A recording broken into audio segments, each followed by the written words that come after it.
Hey guys, Matt from Untitled MTG here, and it's Deck Tech Tuesday. So this is a Aetherborn Brew. Bit of a, you could say sort of budgety, but not too budgety, but it was something fun. I was speaking to my friend Jay, who hopefully will be watching this video. He wanted to make like a mono black Aetherborn deck, and it got me thinking about making one myself. Now, probably, there's not a great deal of Aetherborn creatures, but there's definitely enough to make a deck out of. Trying to make it, on theme with, the new Aether Revolt. Aetherborn looks like a fun little deck. It's mono black as well. Probably, maybe not as strong as the old mono blacks that we used to do, but this looks like it could be fun, and definitely, maybe something to take to an FNM and see how it goes. So, let's have a look at the creatures. We start off, we've got 26 creatures. Now, they're all Aetherborns, except for one, which is Metallic Mimic, but that does enter the battlefield. You choose a creature type. In addition to its other creature types, so it can become an Aetherborn. So we start off with 3 gifted Aetherborns, double black, Death Touch Lifelink, bit like the old Vampire Nighthawk, but costing 1 less. It's a 2/3, very nice card from the new set, and we're going to run 3 of them. Like I said, Metallic Mimic, going to run 4 of these. When it enters the battlefield, choose a creature type. Mimic is the chosen type in addition to its other types. So still an artifact creature, and there's also an Aetherborn, and it gives the Aetherborn creatures you control of chosen type enters the battlefield with an additional 1/1 counter. So looks pretty smart, very good maybe in tribal decks like these. But yeah, just an all-round good card. Next one we look at is Syndicate Trafficker. We don't run many artifacts in the deck, but we can make artifacts with other creatures, and obviously the Metallic Mimic is one as well. Syndicate Trafficker is a 3/1 for 2. You can pay 1, sacrifice an artifact. You get to put a 1/1 counter on it and make it indestructible to end of turn. So we're going to run 4 of them. The next one from Aether Revolt we're going to run is Vengeful Rebel. 3/2, has Revolt on this one, 2 and a black. When it enters the battlefield, if a permanent you control left the battlefield this turn, target creature an opponent controls gets -3/-3 to end of turn. So we've got ways in the deck that you'll be able to see to sacrifice creatures.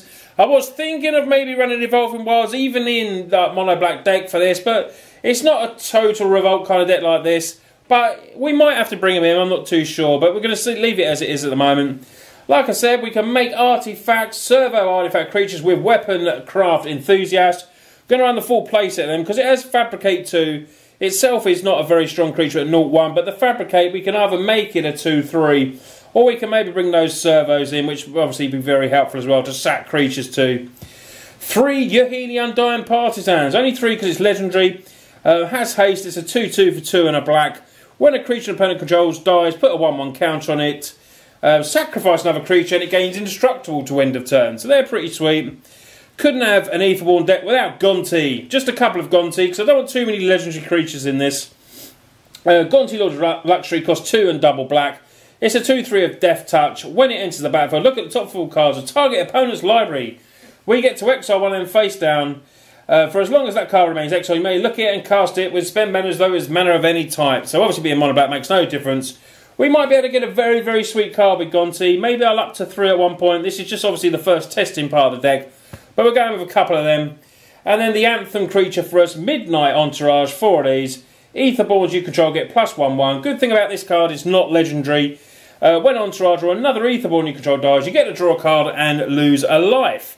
So obviously a hell of a lot of Aetherborns there, so it's going to help us with card draw and everything like that. You do lose a life, so we potentially don't want a bit of a wrath, but hey, it's going to be quite good. Bone Splinters is going on to the spells. We run 2 of them. Helps us sacrifice a creature if we need to, and for 1, it's only sorcery speed, but it does destroy target creature. Really, really wanted to play Fatal Push in this, so we're going to run 3 of them. Destroy target creature if it's coveted mana cost 2 or less, and then remember, Fatal Push is instant, only costs 1. Does have Revolt. Destroy that creature if the covered mana costs 4 or less, if a permanent you control left the building. Left the battlefield. I just closed my work up, so I'm thinking of buildings. That's funny.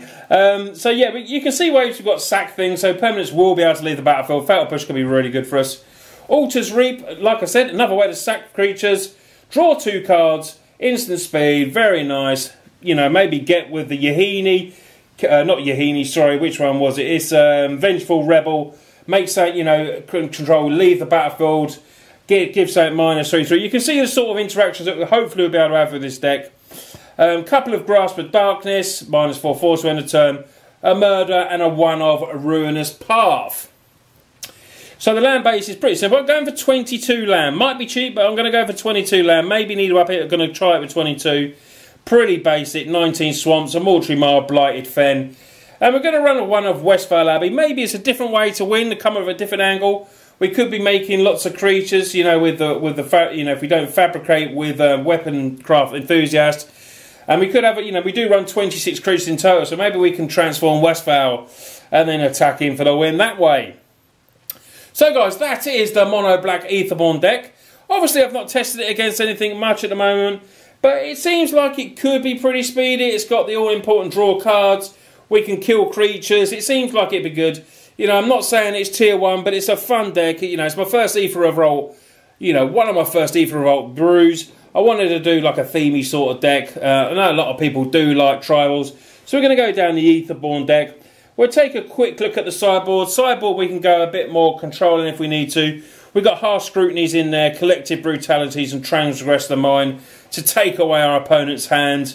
We've got a 1 of Essence Extraction, couple of Lost Legacies. Always good to have a Lost Legacy in there, maybe getting rid of something really hard to do what we can't deal with. A couple more Ruinous Paths as well. Sorry, I think it was, yeah, 3 more Ruinous Paths, I think it was. Maybe a place that's too much, but I am worried about combos and Planeswalkers and stuff like that and how we could deal with them. So, you know, Ruinous Path, you know, is how we can do that. But all in all, I think it's a really good deck. I mean, maybe you could add, you know, I call it Batista, Walking Ballista in this deck. It is colourless.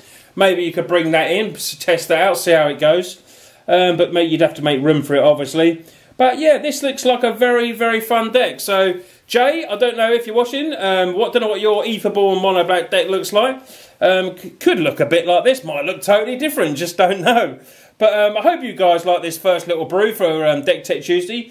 If you make it, you know, it looks pretty cheap to make at the moment. So, you know, Fatal Push is obviously a little bit dear, but it is an uncommon. You will be able to pick them up, hopefully.